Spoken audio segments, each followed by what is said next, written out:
जरूर बताऊंगा। Now come to the nephron again. एक बार आगे का बढ़ने से पहले एक बार हम नेफ्रॉन की स्ट्रक्चर जरूर देख लेंगे। We will try to understand the nephron structure. ये बेटा मैंने आपको बताया nephron, this is your nephron. ये आपके नेफ्रॉन होते हैं। ओके अब इस नेफ्रॉन में क्या होता है बेटा आपका, दैट इज दो पार्ट होते हैं। एक पार्ट तो इसका अपर पार्ट होता है और एक पार्ट जो होता है बच्चों वो होता है इसका lower part. The first is okay Vedansh, एक होता है इसका अपर पार्ट बेटा और एक है इसका लोअर पार्ट। अपर पार्ट जो होता है ना, एवा, सौम्या, श्रुति, बेटा आप लोग ध्यान से सुनना, समझना इस चीज को कि इसका जो अपर पार्ट होता है बच्चों वो होता है cup shape, that is a cup shape structure. And cup shape structure जो है उसको हम बोलते हैं Bowman's capsule, that is called the Bowman's capsule. So now you can see here, आपको डायग्राम में साफ नजर आएगा, दिस इज बॉमेंस कैप्सूल। ये बॉमेंस कैप्सूल है एंड ये बॉमेंस कैप्सूल कैसा है बच्चों, दिस इज कप शेप। ये कप शेप होता है। आपको डायग्राम में साफ नजर आ रहा होगा, कप शेप स्ट्रक्चर दिख रही होगी, दिख रही है कि नहीं दिख रही, यू शेप। एवा, श्रुति, सौम्या, सुमित, वेदांश, बेटा ये आपको शेप नजर आ रही है ना साफ?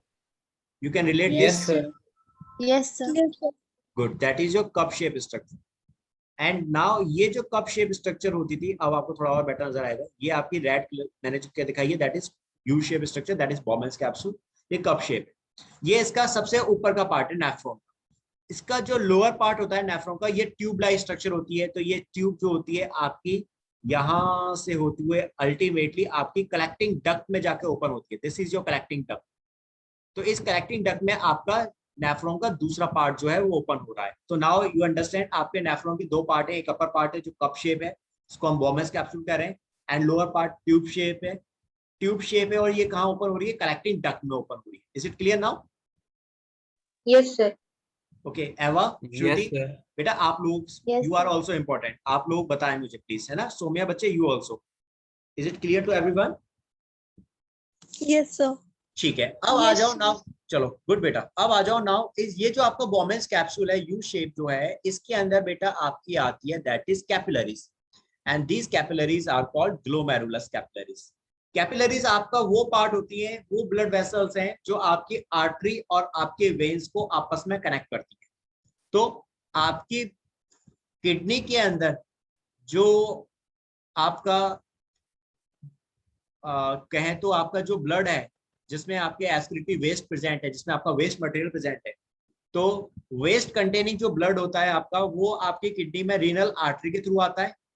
ठीक है, जब वो रीनल आर्टरी के थ्रू अंदर आ जाता है बेटा, तो देन उसके बाद वो जाता है ग्लोमेरुलस में साफ होने के बाद, और फिर वहां से फिर साफ होकर वो आपका रीनल वेन के थ्रू बाहर निकल जाता है। तो ये दिस इज हाउ कि आपका ब्लड आया आर्टरी के थ्रू, रीनल आर्टरी से, फिर ग्लोमेरुलस में गया, उधर से साफ हो गया अच्छे से बॉमेंस कैप्सूल के थ्रू, फिर वहां से साफ होने के बाद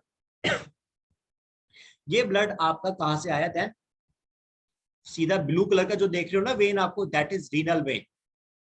यहां से आपका ब्लड बाहर निकल गया जिसमें केवल कार्बन डाइऑक्साइड प्रेजेंट है। Is it clear now? Yes sir.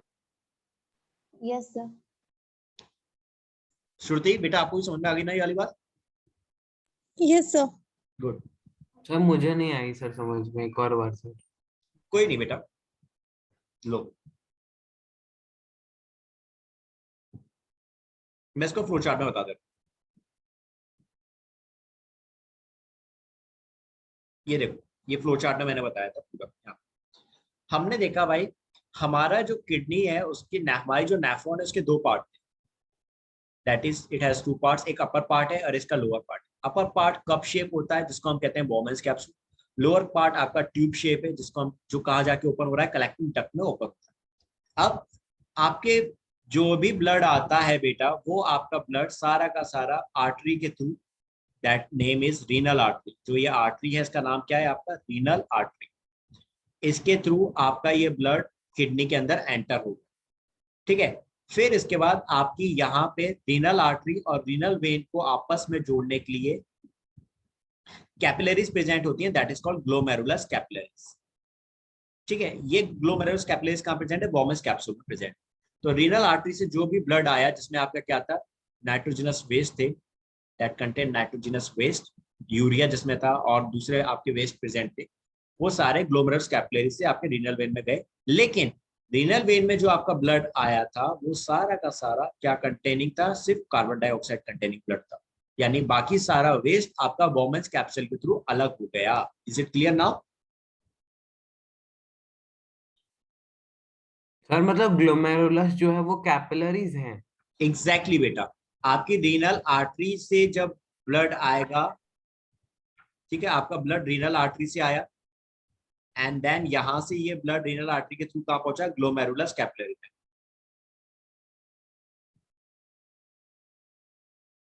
Glomerulus capillary से फिर ये ब्लड आपका कहां पहुंचा, रीनल वेन में, और अल्टीमेटली रीनल वेन के थ्रू ये ब्लड आपका किडनी से बाहर निकल गया। Is it clear now? Yes sir.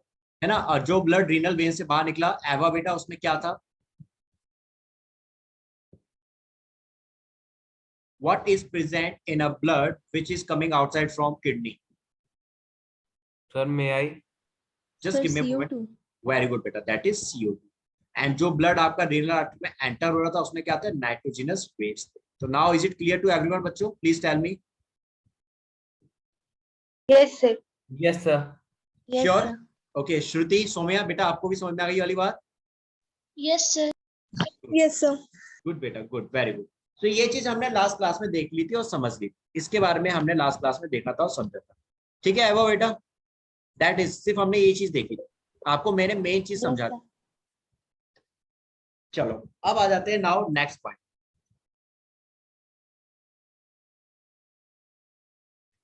इसके बाद अब आते हैं यूरिन का प्रोडक्शन कैसे होता है, how the urine is produce. So now write down next heading, इसी में डालो आप, that is production of urine.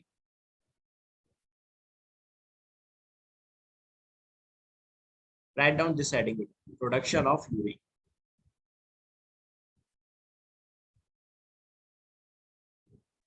Yes sir.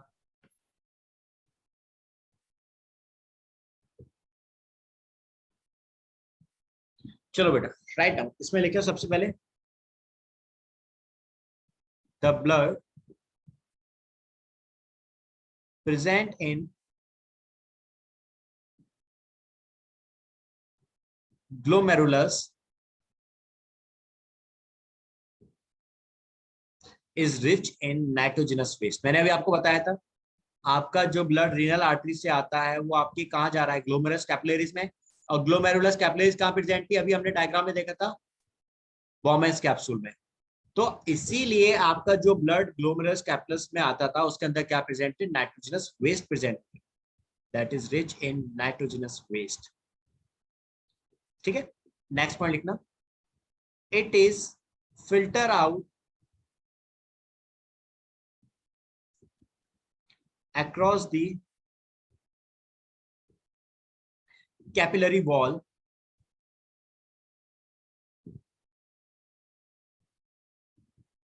and the wall of Bowman's capsule.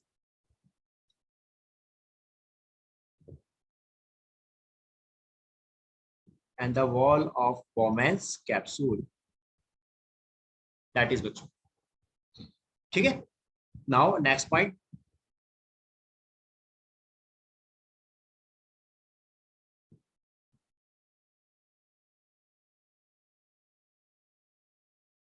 the simple substances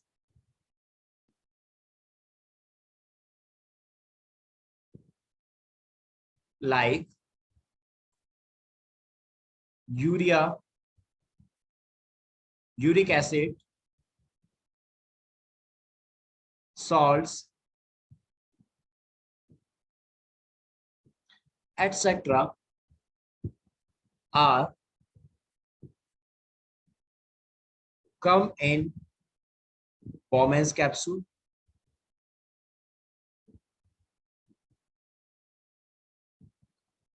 Bowman's capsule, and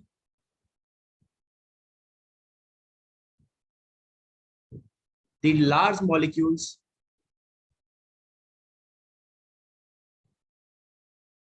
as well as blood cells remains in capillaries.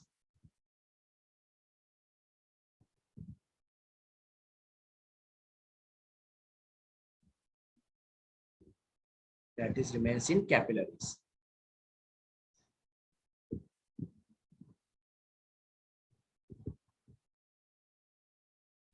ठीक है, that is. तो अब एक चीज समझना, आपका जो यूरिया, यूरिक एसिड, सॉल्ट्स, ये सब जो आए आपके बॉम्बेज कैप्सूल में, तो इनके साथ साथ क्या होता है बेटा, थोड़े बहुत यूजफुल सब्सटेंसेस भी आ जाते हैं। सो अगेन से फिर से फिल्ट्रेशन होता है, यानी फिल्ट्रेशन एक बार में नहीं होता, आपका फिल्ट्रेशन कंटिन्यूअसली 2-3 बार होता है। तो अल्टीमेटली क्या होता है आपका, जस्ट बिकॉज ऑफ फिल्ट्रेशन, कि जो आपके प्रोडक्ट्स थे, आपके ग्लूकोज थे या आपके जो दूसरे यूजफुल प्रोडक्ट्स थे, वो सारे के सारे ब्लड में आ जाते हैं।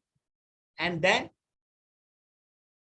कोई भी वेस्ट जो होता है वो ब्लड से बाहर, आई मीन किडनी के थ्रू, यूरिया के थ्रू बाहर नहीं जाता। इस चीज को जरूर एक बार फिर से लिखना, राइट डाउन दिस पॉइंट। मैं इसको एक बार लिखवाता हूं, फिर समझाऊंगा।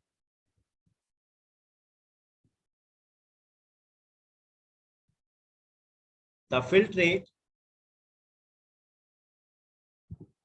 that is in Bowman's capsule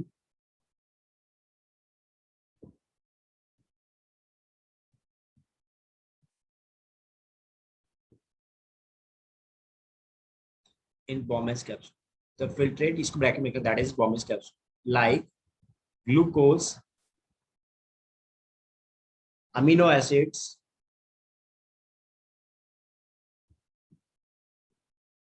minerals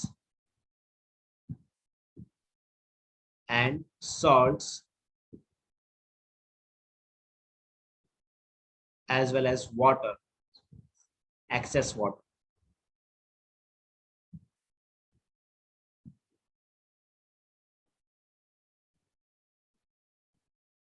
are again are reabsorbed by the tubule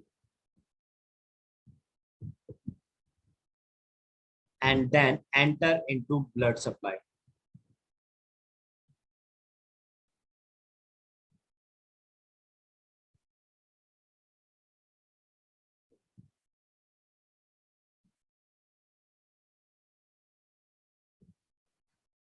ठीक है, then go into blood supply. Okay बेटा, यहां तक कुछ बात समझ में आई मेरी बच्चों?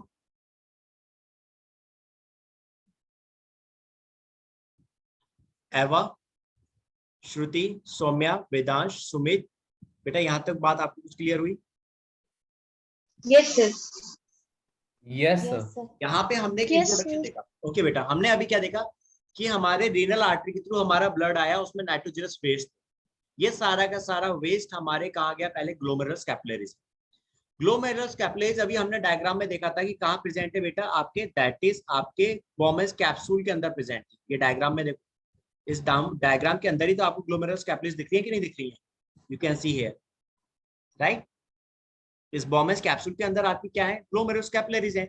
सो बेटा ग्लोमेरुलस कैपिलरीज से जितने भी आपके वेस्टेज होते थे, छोटे छोटे मॉलिक्यूल्स जो होते हैं, वो सारे के सारे बॉम्बेज कैप्सूल के अंदर आ जाते हैं। बड़े बड़े मॉलिक्यूल्स जो होते हैं, लाइक आरबीसी हो गई, डब्ल्यूबीसी हो गई, या दूसरे कोई बड़े मॉलिक्यूल्स, कार्बन डाइऑक्साइड हो गई, ये आपके बॉम्बेज कैप्सूल के अंदर नहीं आते। सिर्फ छोटे छोटे मॉलिक्यूल्स बॉम्बेज कैप्सूल के अंदर आ गए, दैट इज एब्जॉर्प्शन हो गया आपका छोटे छोटे मॉलिक्यूल्स का बॉम्बेज कैप्सूल के थ्रू। अब इस बॉम्बेज कैप्सूल में जो आपके वेस्टेज आते हैं, उनके साथ साथ बहुत बार आपका क्या होता है, यूजफुल सब्सटेंसेस भी आ जाते हैं। जैसे ग्लूकोज भी छोटा मॉलिक्यूल है तो वो भी आ गया, ज्यादा पानी था, ज्यादा वाटर है तो वो भी आ गए, सॉल्ट आ गए, मिनरल आ गए, ये सारे के सारे एक्स्ट्रा जो आपके स्मॉल मॉलिक्यूल्स हैं, ये सब भी आपके बॉम्बेज कैप्सूल में आ जाते हैं। अब ये तो बेटा बॉडी के लिए यूजफुल है, ये तो अच्छी चीजें, हमारी बॉडी की जरूरत है इनको। तो ये क्या होते हैं बेटा, वेस्टेज में, यानी यूरिया से बाहर, यूरिन से बाहर नहीं जाने देती बॉडी को, ये क्योंकि हमारे काम की है। तो क्या करते हैं, बॉम्बेज कैप्सूल से ये सारे के सारे आपके जो यूजफुल सब्सटेंस है वो ट्यूब्यूल में आ जाते हैं। देख रहे हैं, ट्यूब्यूल है, दिस इज द ट्यूब्यूल। तो ये आपके सारे ट्यूब्यूल में आने लग जाते हैं। जब ये ट्यूब्यूल में आते हैं तो बेटा जगह जगह पे आप देख रहे हो आपकी ट्यूब जो है वो आपके किससे कनेक्ट है, दैट इज रीनल वेन से कनेक्ट है कि नहीं? जैसे देखो यहाँ कनेक्ट है, यहाँ कनेक्ट है, देख रहे हो, ये कनेक्ट हो गई, यहाँ पे इधर कनेक्ट हो रही है। राइट, यहाँ कनेक्ट हो रही है, देखो इस जगह हो रहे हैं कि नहीं हो रहे।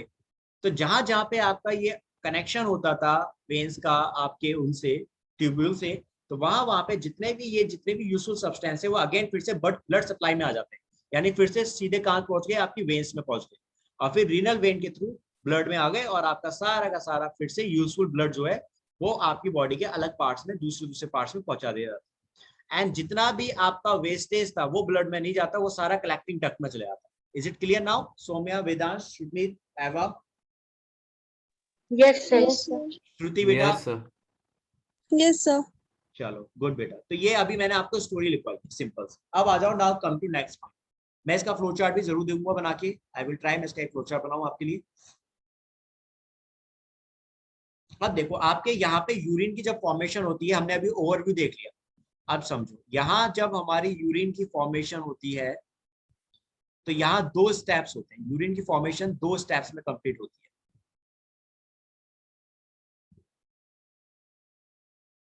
ठीक है, यहाँ 2 स्टेप्स।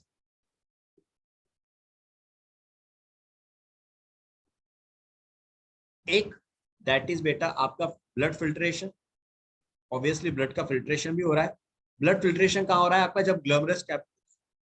जब ग्लोमेरुलस कैपिलरी में आपका ब्लड आया नाइट्रोजनस वेस्ट कंटेनिंग, फिर वो बॉमेस कैप्सूल में गया, तो वहां पे ब्लड फिल्टर हुआ कि नहीं हुआ आपका? वहां से वेस्ट आपका सारा का सारा कहाँ चला गया, वो बॉमेस कैप्सूल में चला गया था कि नहीं चला गया था? तो दैट इज ब्लड फिल्टर हो गया। और दूसरा रीएब्जॉर्प्शन ऑफ यूजफुल सब्सटेंस।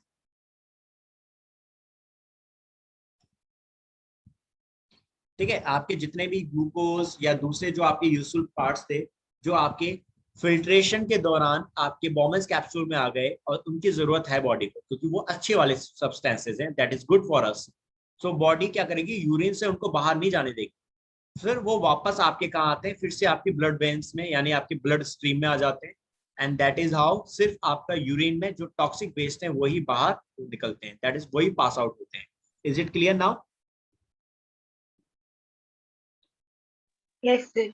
तो आफ्टर रीअब्जॉर्प्शन बेटा आपके बॉडी से, आपके यूरिन से जो बाहर निकलेंगे उसमें सिर्फ नाइट्रोजनस वेस्ट होगा। तो write down this point, after reabsorption, इसके नीचे ही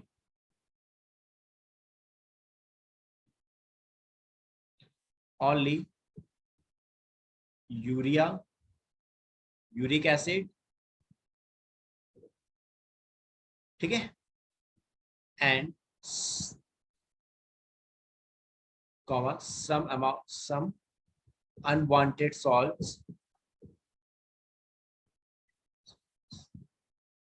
and some amount of water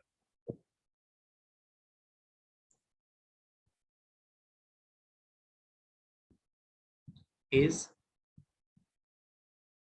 left behind in the tube।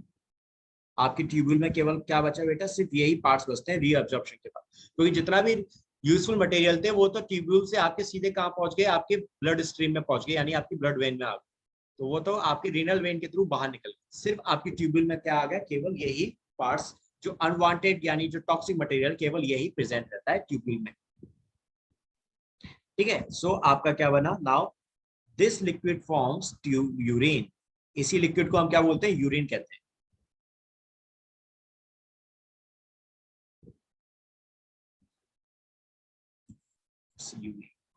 इसमें आपका यूरिन आ गया। इज इट क्लियर नाउ बेटा? Yes, sir. बाकी मेरे बच्चों को क्लियर हो गई वाली बात, please tell me. Yes, sir. Yes, sir. चलो गुड। Yes, sir. अब आ जाते हैं नाउ, अब ये तो हमारा यूरिन बना, ये सारा यूरिन अभी कहाँ है, आपकी किडनी के अंदर ही तो है, ये सारा आपका कलेक्टिंग डक्ट के अंदर है यूरिन। कलेक्टिंग डक्ट कहाँ प्रेजेंट थी, अभी हमने देखा आपकी किडनी में तो प्रेजेंट है।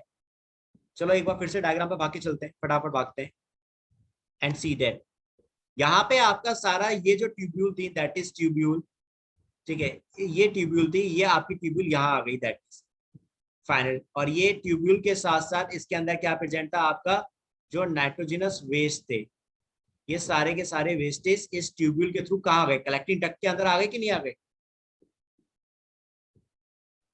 Yes, sir. है ना?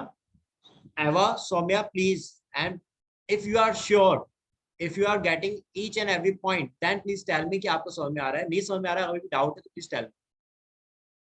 कोई चीज जो आपको नहीं समझ में आ रही हो, प्लीज टेल मी. सर एक बार रिपीट कर दीजिए ना.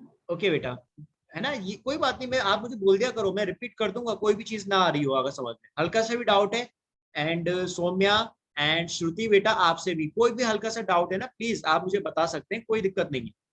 देखो, हमारा सारा का सारा जो वेस्ट था बेटा बॉमेंस कैप्सूल में आ गया था कि नहीं आ गया था एवा बेटा एंड सारे बच्चों, Yes. है ना? इस वॉर्मेस कैप्सूल के अंदर जो वेस्ट आया था शुरुआत में, उसमें आपका कुछ यूजफुल सब्सटेंस भी थे. तो इसलिए क्या किया भाई, उसको बॉडी से बाहर नहीं निकाल सकते थे, इसलिए जितने भी यूजफुल सब्सटेंस थे वो सारे इस ट्यूब्यूल के थ्रू, जहां जहां पे आपका जो आपकी वेन्स थी, यानी जो आपकी ब्लड वेसल्स हैं, जहां जहां पर आपकी कनेक्ट थी ट्यूब्यूल से, वहां पे अगेन रीएब्जॉर्प्शन हो गया, और ये सारे मटेरियल्स, यूजफुल मटेरियल्स आपके वापस ब्लड स्ट्रीम में चले गए. अब इस ट्यूब्यूल के अंदर सिर्फ क्या बचा, बच्चे केवल नाइट्रोजनस वेस्ट बचे अल्टीमेटली. यहाँ तक समझ में आया? Yes, sir. अब आपका ये जो ट्यूब्यूल था फाइनली आपका कहाँ ओपन हो रहा था, कलेक्टिंग डक्ट में ओपन होता है ये ट्यूब्यूल. फाइनली आपकी इसका जो दूसरा पार्ट है वो ओपन कहाँ हो रहा है, कलेक्टिंग डक्ट.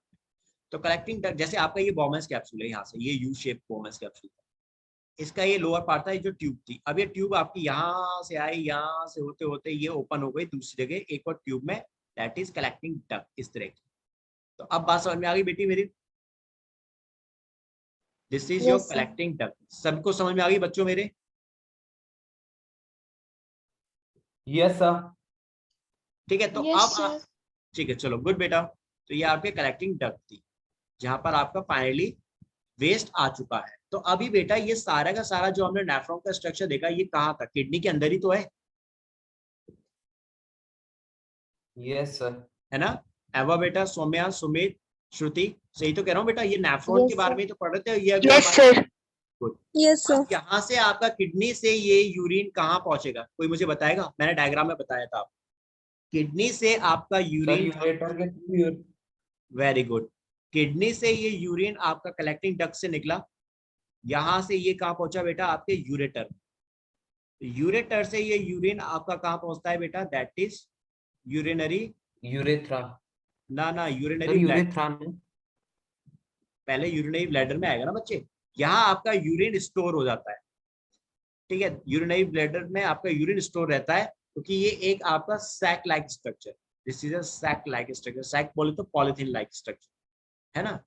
एक पॉली बैग है ये.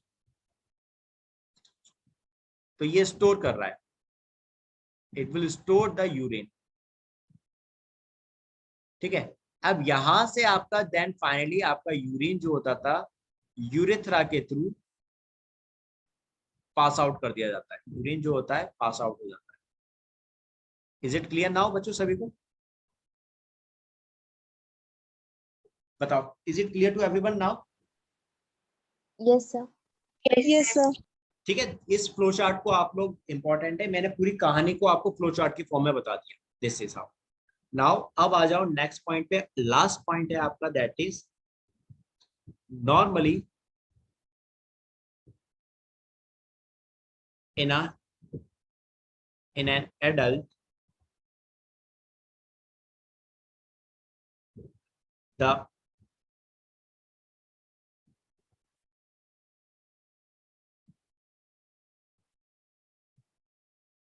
initial filtrate. सर ये फ्लो चार्ट भी हम लोग बना लेना. हाँ बेटा, प्लीज प्लीज यू कैन. अगर आपको फ्लो चार्ट बनाना समझ में आ जाए ना, बहुत अच्छी बात है, इससे तो आपकी बहुत सारी थ्योरी इजी हो जाएगी. Normally in an adult, the initial filtrate in the kidney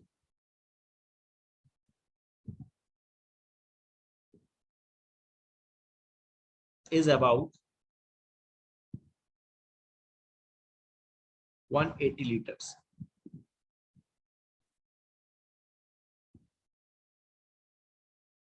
180 liters daily.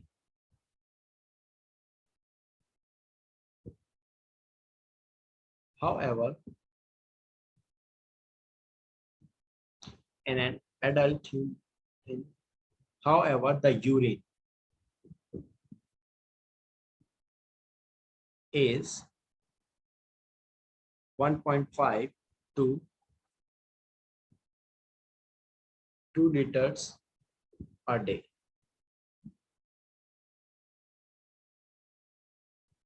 Because the remaining filtrate is reabsorbed.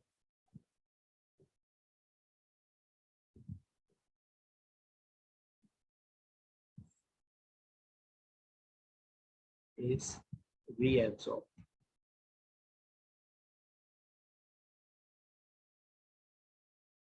The kidney tubule.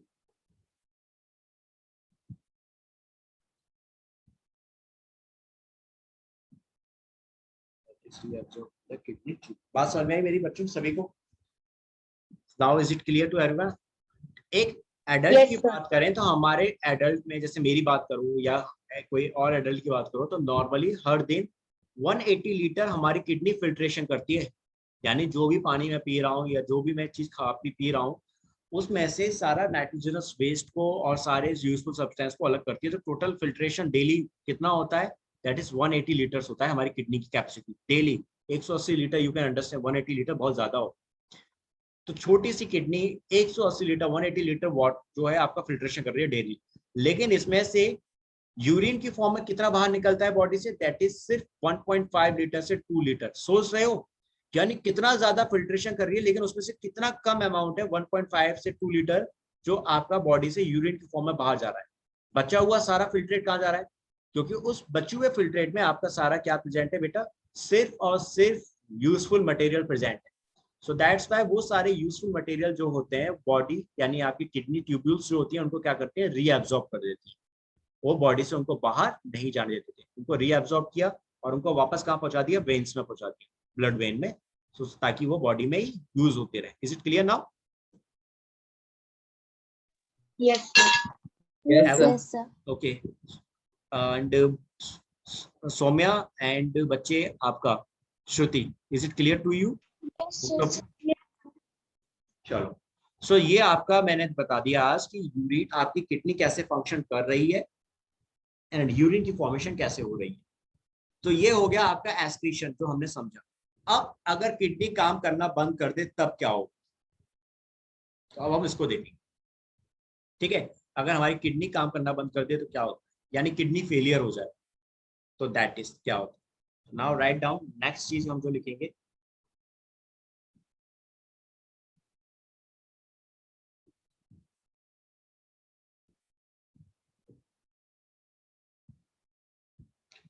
Write down kidney failure.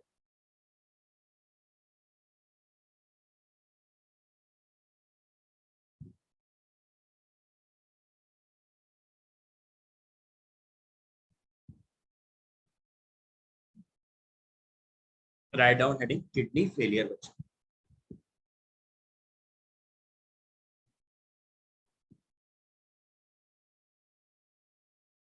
Yes, sir. Write down से first point लिखिए, functioning of kidney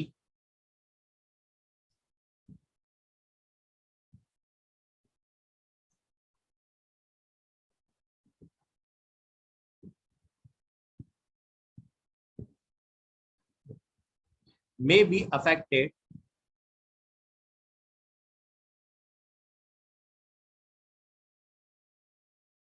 adversely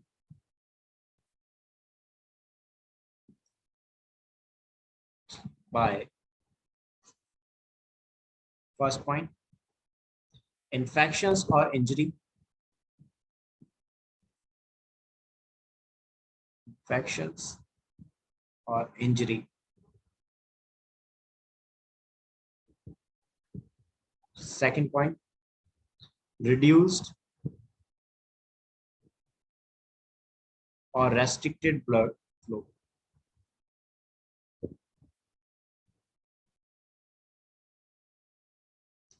Blood flow to kidney.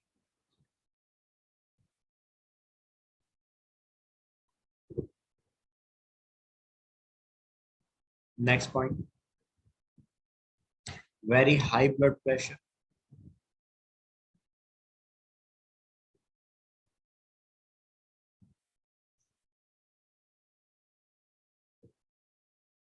and last some drugs.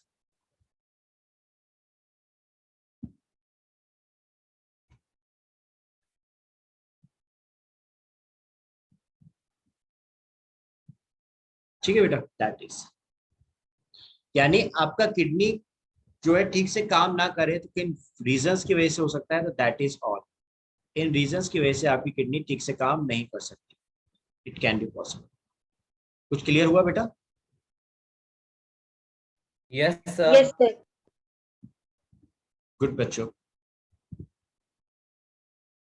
अब देखो एक चीज और समझना जो आपको ध्यान से सुननी है, हमारी किडनी सिर्फ फिल्ट्रेशन का काम नहीं करती, हमारी किडनी एक काम और करती है, that is called osmo regulation. This is called osmo regulation. So write down this point, ये आपका इंपॉर्टेंट है, अलग से बता रहा हूँ मैं आपको। ठीक है बेटा, एवा बेटा जो आप लोग ओलंपियाड की तैयारी कर रहे हैं बेटा, इस पॉइंट को जरा ध्यान से समझना सुनना, इसको मार्क करेंगे आप।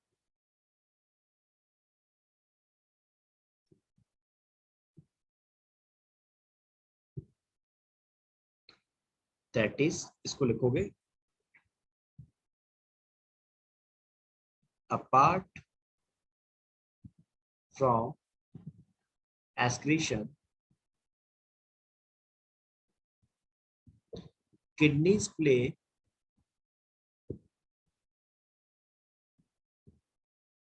an important role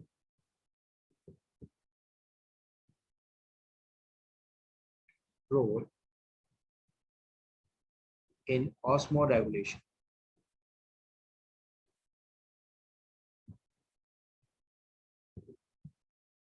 Kidneys play an important role in osmoregulation. ठीक है, osmoregulation का भी काम आपकी किडनी करती है। अब osmoregulation क्या होता है, इसको लिखिए।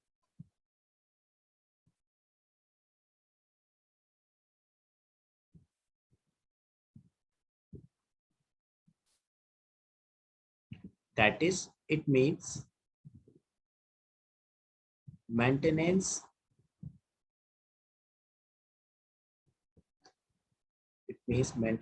of water oblique